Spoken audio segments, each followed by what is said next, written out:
Are you enjoying how your life experience is calling more and more through you?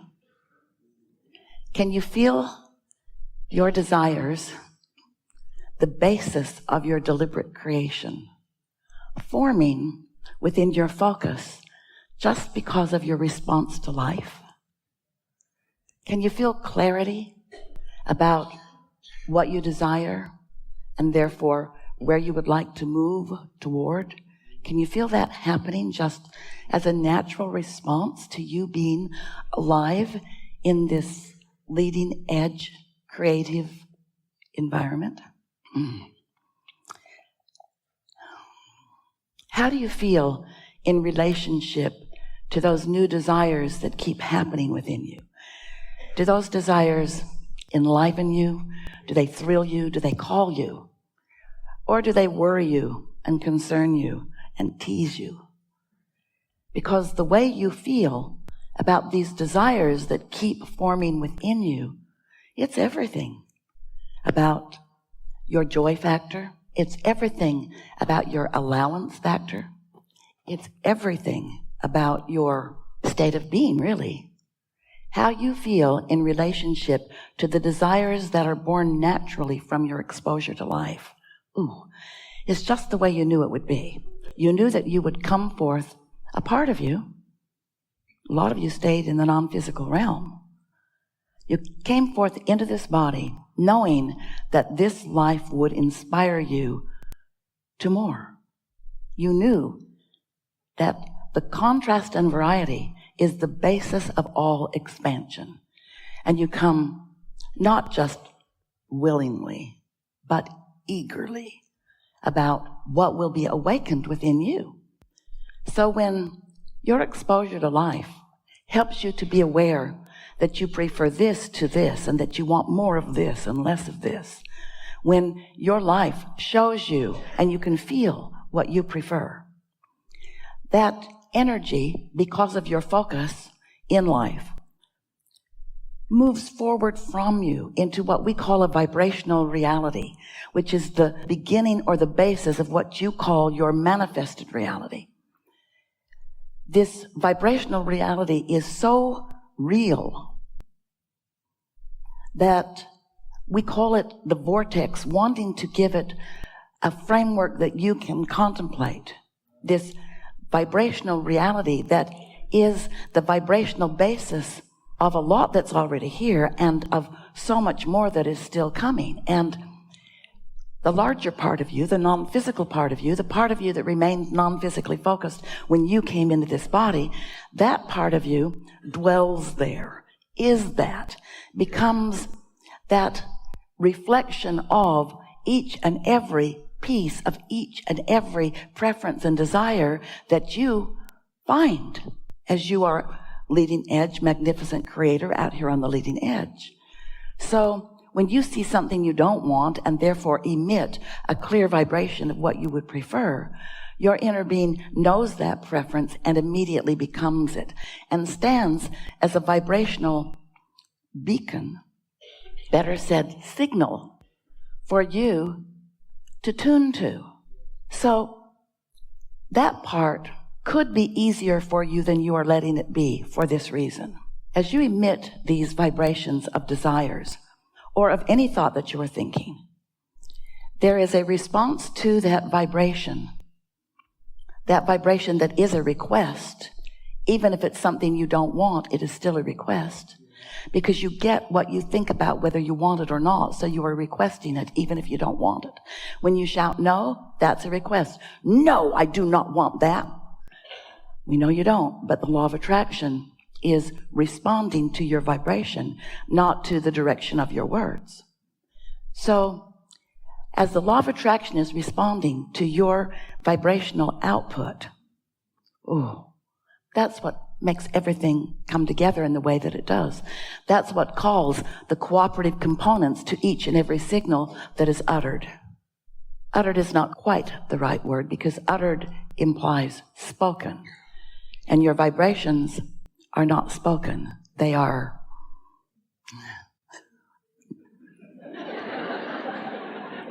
it's not uttered, it's radiated, oozed. No, that's not quite right. They just happen, all right?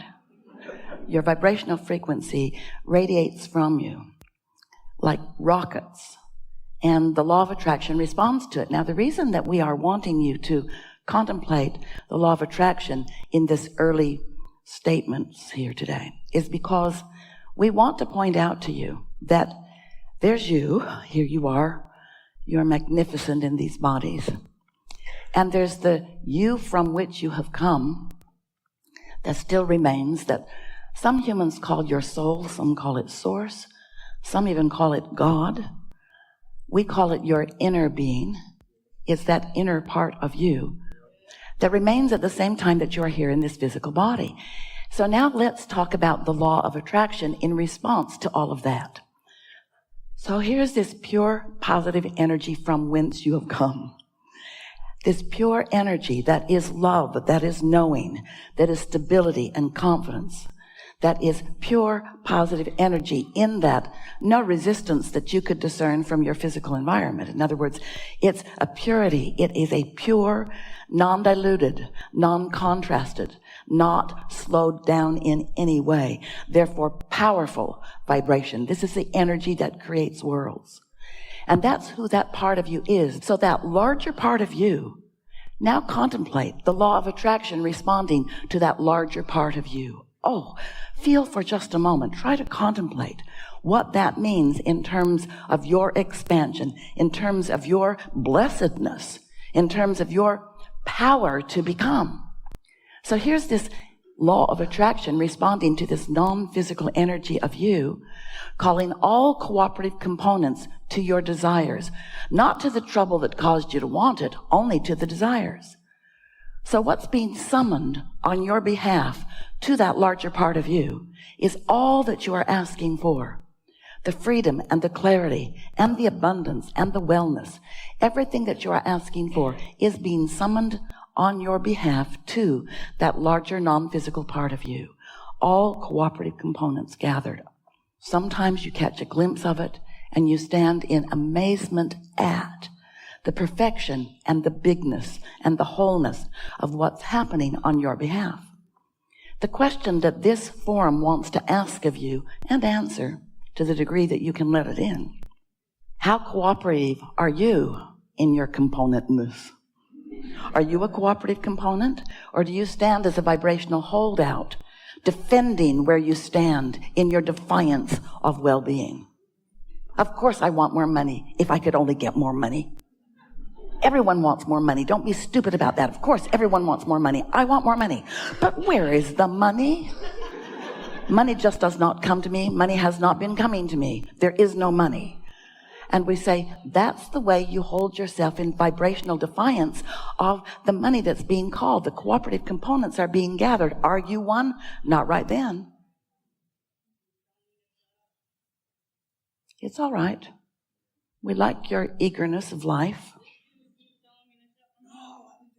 Oh, it's not telling you that. He's just saying be respectful of those around you. Well, you know what? You can say anything you want here in this room. And he can too. So if he tells you to be quiet, he can do that too. Isn't it nice that we are all here together? In this room, no one will throw you out. There will just be a lot of people that want to. But they will be in resistance of their own well-being. And you will be the teacher that helps them to know that you get to do what you want to do, and they get to feel about you the way they want to feel about you. But can you imagine the chaos if everyone did that? We're glad it's only you here today. And now we would like to tell you to shut up.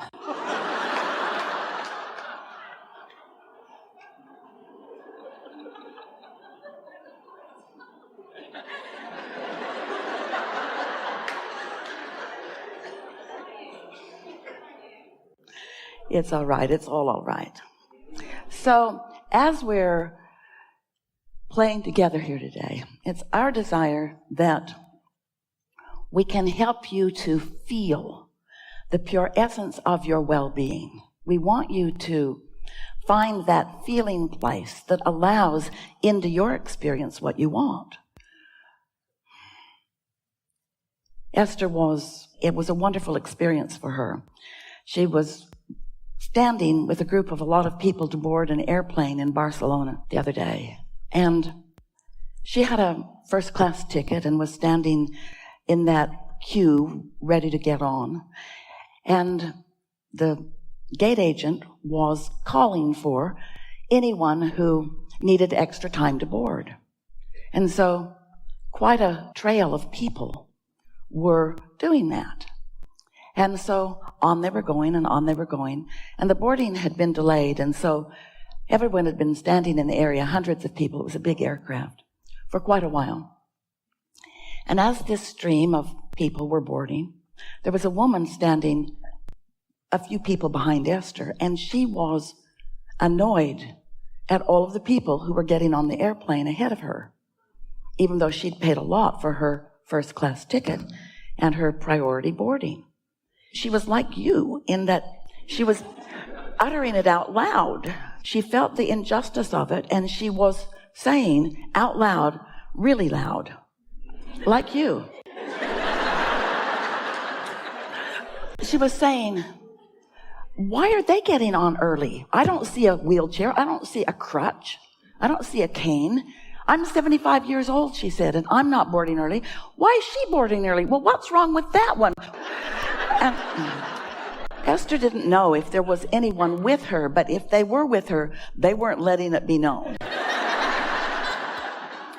So she's spewing her discontent. It was a hurricane of discontent.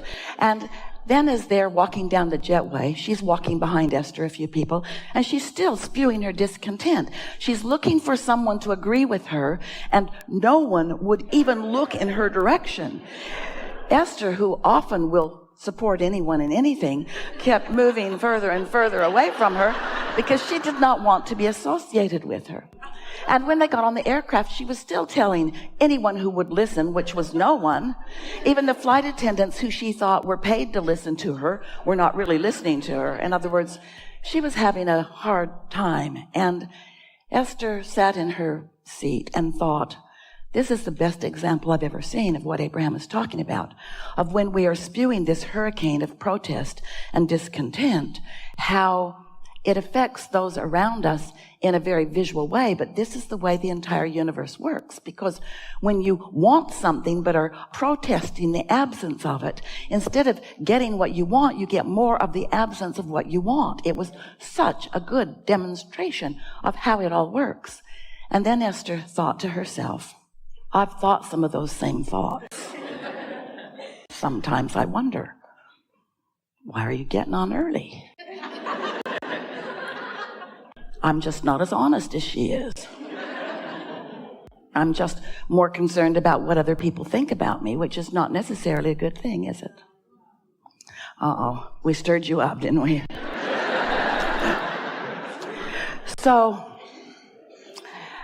whether you're saying it out loud or whether you're just thinking it, you're emitting a vibration about it. And the vibration of protest that you emit is in the way of you letting in the very thing that you've asked for. And that's why the protest feels like negative emotion.